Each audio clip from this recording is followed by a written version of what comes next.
जैसा कि हमने पार्ट 6 में देखा था, जियोन का 6 साल पुराना प्यार शीहुन उसके सामने अचानक से आ खड़ा है। जियोन तो शीहुन को देखकर पूरी तरह से ही ब्लैंक रह जाती है। डोंगा शीहुन के पास जाता है और उसे गुस्से से कह देता है कि तुम्हें अब जियोन से कुछ कहने की जरूरत नहीं है, क्योंकि अब मैं उसका बॉयफ्रेंड हूँ। जियोन तो बिना कुछ कहे ही यहाँ से चली जाती है, इसलिए डोंगा भी जियोन के पीछे पीछे उसे ढूंढते हुए जाता है। जियोन अकेले में बहुत रो रही है और खुद को समझा रही है कि कुछ भी हो जाए वो शीहुन के लिए अब और हर्ट नहीं होगी। लेकिन इसी वक्त शीहुन आकर जियोन से कहता है कि 6 साल पहले मैं शादी वाले दिन क्यों नहीं आया था, ये बात मैं तुम्हें अब बताना चाहता हूँ। जियोन कहती है कि तुम तो मेरे सारे सपनों को बहुत पहले ही तोड़ चुके हो। तुम्हारे जाने के बाद मैं तो जीना ही भूल गई थी, और अब जब मैं अपने लाइफ में आगे बढ़ रही हूँ तो तुम क्या बताने आए हो? मुझे तुम्हारी कोई भी बात नहीं सुननी है। ये सब सुनने के बाद शीहुन जियोन को अपने होने वाले शो के पासेस देते हुए कहता है कि तुम प्लीज मेरे शो में आना। वहाँ एक पेंटिंग है जिसे देखकर तुम्हें तुम्हारे सारे सवालों के जवाब खुद ही मिल जाएंगे। जियोन इतनी गुस्से में है कि वो शो के पासेस को वहीं फाड़ देती है, और इसी वक्त डोंगा भी आकर जियोन को यहाँ से ले जा रहा होता है। अब नेक्स्ट डे जियोन सन ग्लासेस लगाकर ऑफिस जाती है, क्योंकि रो रो कर जियोन की आईज पूरी तरह से सूज गई है। लेकिन कंपनी का सीईओ जियोन को शीहुन की ही रिपोर्टिंग करने का ऑर्डर देता है। दरअसल शीहुन कोई आम आदमी नहीं है, वो एक फेमस फोटोग्राफर है जिसे इंटरनेशनली बहुत सारे अवार्ड्स भी मिल चुके हैं। जियोन अब जैसे ही शीहुन के इंटरव्यू लेने को उसके सामने जाती है तो जियोन को बहुत गुस्सा आने लगता है, जिसे वो बिना इंटरव्यू लिए ही वहाँ से जाने लगती है। ये देखकर योंगसिक कहने लगता है कि मिस जियोन, आखिर आप बिना इंटरव्यू लिए ही क्यों जा रही हैं? हम प्रोफेशन से रिपोर्टर हैं, तो फिर हमें अपने काम को इग्नोर नहीं करना चाहिए। योंगसिक की बातों के बाद जियोन वापस से इंटरव्यू लेने जाती है और शीहुन से गुस्से में उसके प्रोफेशन रिलेटेड क्वेश्चन करने लगती है। शीहुन भी बहुत कुछ बता रहा होता है, बट जियोन तो जानबूझ करके शीहुन की बातों पे ध्यान नहीं दे रही होती है। इधर सोचल तो युनजा को पहली नजर में ही पसंद कर बैठा है, इसलिए वो डोंगा से युनजा के बारे में बहुत सारी बातें पूछ रहा होता है, जिसे डोंगा भी बताता है कि युनजा कोई और नहीं बल्कि योंगजा की बहन है। अब रात गए जब जियोन घर लौटती है तो डोंगा और वो बाहर बैठकर बहुत सारी बातें करते हैं। जियोन इतनी ज्यादा अपसेट होती है कि वो डोंगा के सामने ही रोने लगती है। जियोन डोंगा से अपने और शीहुन के रिलेशन के बारे में भी बहुत सारी बातें कहने लगती है, जिसे डोंगा भी जियोन से कहता है कि हर लड़का एक जैसा नहीं होता, मैं आपको कभी भी हर्ट नहीं करूँगा। अब कल के गेट टुगेदर में डोंगा ने जियोन को प्रपोज तो किया, लेकिन जियोन को लग रहा है कि वो सब डोंगा ने बस उसे अपने कॉलेज फ्रेंड के सामने एम्बैरेस होने से बचाने के लिए कहा था। जियोन तो इस बात से बेखबर है कि डोंगा सच में उसे पसंद करने लगा है। नेक्स्ट मॉर्निंग जियोन की मॉम अपना वेट लॉस करने के लिए एक्सरसाइज करने आई है। जियोन की मॉम को ट्रबल मेकर कंपनी का सीईओ इतना ज्यादा पसंद आ गया है कि वो उसे इम्प्रेस करने के लिए वेट लॉस करने आई है। अब ऑफिस में सीईओ जियोन को कह रहे हैं कि उसे फेमस फोटोग्राफर शीहुन के एग्जीबिशन के पिक्चर्स क्लिक करने को कल एग्जीबिशन में जाना चाहिए। सारे कलीग्स भी आपस में शीहुन की बातें कर रहे हैं। शीहुन इतना ज्यादा हैंडसम है कि उसे मोस्ट हैंडसम मैन कहकर रिकॉग्नाइज किया जाता है, लेकिन शीहुन की तारीफों से डोंगा को गुस्सा आ रहा होता है। आए भी क्यों ना, जियोन से डोंगा प्यार जो करने लगा है। ऑफिस में किसी को मालूम भी नहीं है कि शीहुन रिपोर्टर जियोन का एक्स बॉयफ्रेंड है।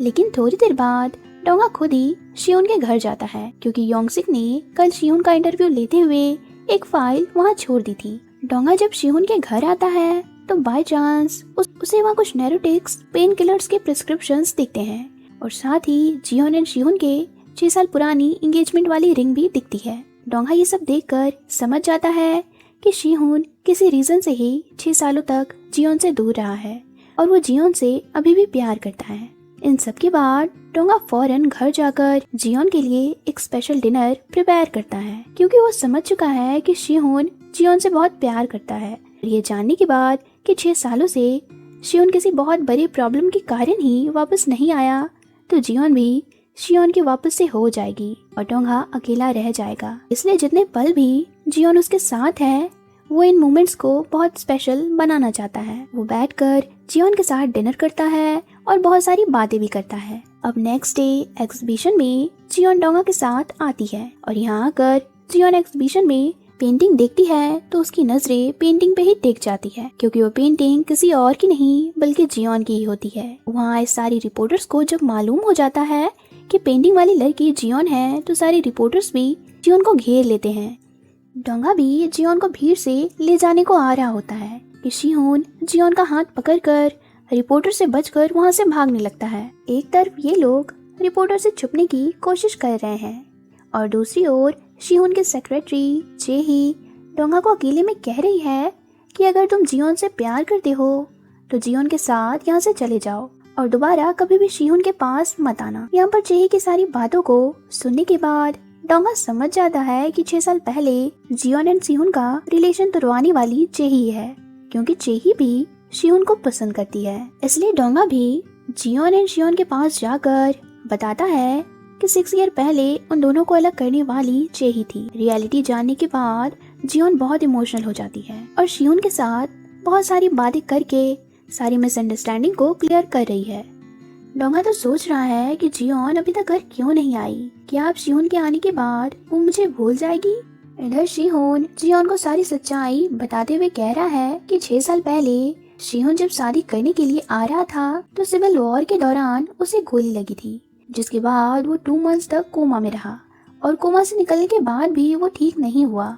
ये सारी बातें सुनने के बाद जियोन को बहुत बुरा लग रहा है कि उसने शिहोन को समझने में गलती कर दी। पेपर में एग्जीबिशन वाली पिक छपी है। इसी ऑफिस में सबको मालूम हो चुका है कि फेमस फोटोग्राफर शिहोन रिपोर्टर जियोन से प्यार करता है। इसलिए सारी colleagues specially Suki and Renzi सोच में पड़े हैं कि इस चुड़ैल जियोन में आखिर ऐसा क्या है जो इससे फोटोग्राफर प्यार करता है। इधर जियोन की मॉम सीओ के लिए अपना प्लास्टिक सर्जरी करवाने आई है।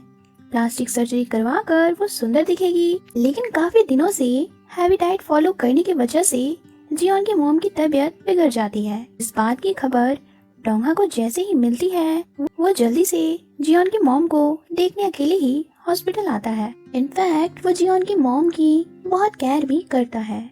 जियोन को भी जैसे अपनी मॉम की कंडीशन मालूम होती है वो भी हॉस्पिटल जल्दी से आती है, लेकिन डोंगा को ऐसे उसकी मॉम की केयर करते हुए देखकर उसे बहुत अच्छा लगता है। थोड़ी देर बाद मिस्टर सीओ भी जियोन की मॉम से मिलने आते हैं, जिसके बाद जियोन की मॉम का खुशी का तो कोई ठिकाना ही नहीं होता। मिस्टर सीओ को भी जियोन की मॉम पसंद आ रही है। इधर ऑफिस में रिंजी युंजा को कह रही होती है कि मैं जानती हूँ कि तुम डोंगा को लाइक करती हो, वैसे भी जियोन डोंगा को अपना बना ले, इससे पहले तुम्हें डोंगा को पटाने के टिप्स मुझसे ले लेने चाहिए और डोंगा को तुम जल्दी से अपना बना ही लो। रिंजी तो हमेशा से ही चालाकी वाली बातें करती है, लेकिन युंजा ठहरी सीधी सादी। उसे ट्रिक्स खेलकर किसी को अपनी ओर अट्रैक्ट करना नहीं आता है। अब रात कर युंजा सोजियोल के फूड स्टोर में राइस बर्गर लेने जाती है। सोजियोल तो दिन ब दिन युंजा को और ज्यादा ही पसंद करने लगा है। पहली बार ऐसा हो रहा है कि सोजियोल किसी लड़की को सीरियसली लाइक कर रहा है। अगले दिन जब जियोन की मॉम घर पर होती है तो सियोन उनसे मिलने को आता है। सियोन को देखते ही जियोन की मॉम बहुत ही हाइपर हो जाती है। उनका हाइपर होना भी जाहिर है, क्योंकि शिहोन की वजह से ही उनकी बेटी जियोन की लाइफ बर्बाद हुई। लेकिन शिहोन सारी बातें एक्सप्लेन करते हुए कहता है कि प्लीज मुझे और एक मौका दे दे, इस बार मैं सब सही कर दूंगा। जियोन के लाइफ में मेरे कारण जितने भी बैड मोमेंट्स आए हैं मैं उसके लिए आपसे माफी मांगता हूँ।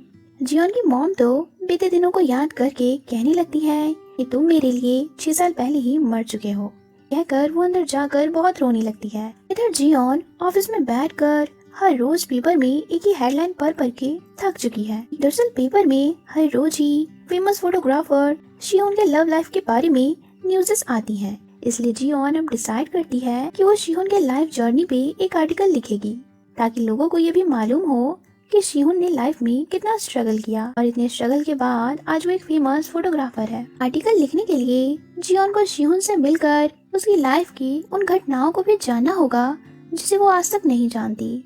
इसलिए वो शिहोन से आर्टिकल के बारे में बातें करने को कैफे आती है, लेकिन चालाक सुकी योंगसिक के साथ इनकी पिक्चर्स चुप कर ले रहा होता है। सुकी चाहता है कि इन पिक्चर से वो जियोन को परेशान करे, क्योंकि जियोन हमेशा कंपनी के सीईओ को अपनी काबिलियत से इम्प्रेस कर उनकी नजरों में अच्छा बन जाती है। लेकिन जियोन भी इनको पिक्चर्स लेते हुए देख लेती है और अब तो इनकी उनकी खैर नहीं होती। अब युनचा एंड डोंगा एक साथ काम कर रहे होते हैं कि तभी युनचा डोंगा से कहती है कि सोजियोल ओप्पा ने हम सबके लिए एक छोटा सा गेट टुगेदर रखा है। इसके बाद डोंगा युनचा एंड सोजियोल के साथ नारी के बार में ड्रिंक कर हैंग आउट कर रहा होता है। इसी दौरान सोजियोल युनचा को इम्प्रेस करने की कोशिश करने में लगा है, लेकिन युनचा की नजरें तो साइड में बैठे डोंगा को ही बार बार देख रही है। युनचा जब डोंगा को ऐसे देख रही होती है तब नारी भी समझ जाती है कि युनचा हो ना हो डोंगा को लाइक करती है। डोंगा तो काफी ड्रिंक करता है क्योंकि उसे कहीं ना कहीं जियोन की याद आ रही है। वो अकेले ही सोजियोल एंड युनचा को एक साथ छोड़कर घर चला जाता है और ये सोचकर अपसेट हुए जा रहा है कि अब जियोन शिहोन से ही प्यार करने वाली है, वो डोंगा को भूल जाएगी। जियोन के घर की रिपेयरिंग खत्म हो गई है तो वो वापस से अपने घर में शिफ्ट होने का डिसाइड करती है। डोंगा भी उसका सामान पहुंचाने के लिए उसके साथ उसके घर आता है और मौका देखकर लव स्टोरी वाली बुक सारे बुक्स के साथ रख देता है। इसी लव स्टोरी वाली बुक को पढ़ करके डोंगा को समझ भी आ चुका है कि उसके दिल में जो जियोन के लिए फीलिंग्स हैं वो ट्रू हैं। और इस बुक के फर्स्ट पेज पे डोंगा जियोन के लिए एक मैसेज भी लिखता है जिसे जियोन पढ़ करके समझ जाएगी कि डोंगा उसे प्यार करता है और अपनी आगे की लाइफ भी जियोन के साथ ही स्पेंड करना चाहता है। जियोन भी डोंगा के पास आकर उसे थैंक्स कहने लगती है कि डोंगा ने हमेशा उसकी हेल्प की है। लेकिन इसी वक्त डोंगा जियोन को पीछे से आकर हक करता है और साथ ही उसे प्यार से कहता है कि प्लीज मुझे छोड़कर उसके पास मत जाना। और इसी सीन के साथ ये पार्ट भी खत्म हुई। आगे और क्या क्या होता है ये हम नेक्स्ट पार्ट में जानेंगे। Thanks for watching.